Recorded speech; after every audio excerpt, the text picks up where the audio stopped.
Take a look at the headline. It says, for now, the Russian oil ban may hurt consumers more than Putin. Ah, well, thank you. You're finally starting to get the picture, aren't you? So again, this was published today, June 1st.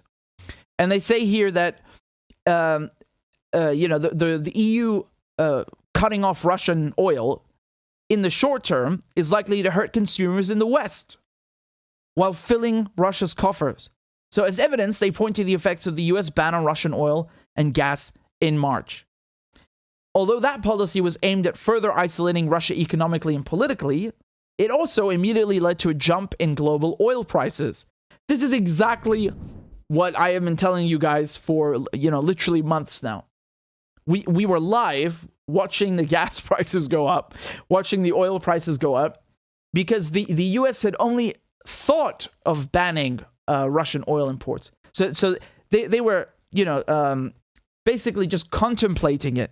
They hadn't even gone ahead and done it yet. And that alone was enough to set the markets on fire. And then when they actually did it, the prices went up even more. Okay?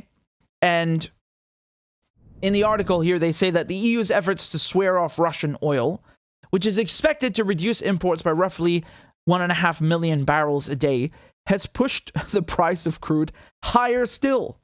Okay? So that makes the intended sanctions counterproductive in the short term.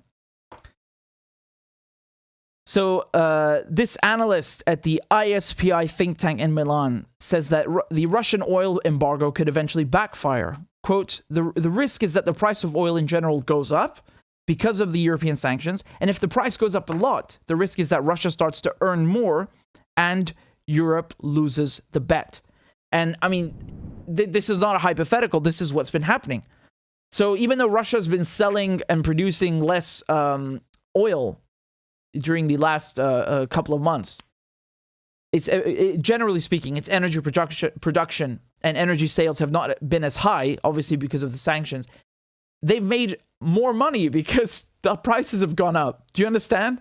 So they basically handed the Russians a gift. And here in the next line, they say, and because the price of oil is determined by the global market for crude, higher prices in Europe will soon hit Americans as well.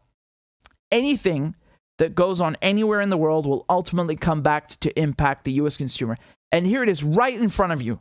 Right in front of you. You can see the situation was already quite bad, in the lead up to the war. But then look what happens here. February 24th, the war starts, right? So the price of Brent crude shoots up from $101 a barrel to 133 so about 2 weeks later, right? And I mean, even in the first week, just look at the first week how it goes up, about $20 to $30. You get the idea. And right now it's at 122. So this is the highest it's been since what? Let's scale back a little bit here. I would say it's the highest it's been since, around here, end of March. Would you agree? Again, it's a bit difficult because I'm zoomed in and the mouse won't hold still. But right now, the price of Brent crude is the highest it's been since March, end of March. You have here these analysts that are predicting the price of gasoline could easily rise by $1. So gas buddy analyst Patrick DeHaan predicted average gas prices would top $5 by mid-June, while JP Morgan said it could top $6 by late summer. Well, I want to show you something because they're talking about average prices, okay? Now, you remember I asked you guys to please send me pictures of, your supermarkets, your gas stations, no matter where you are.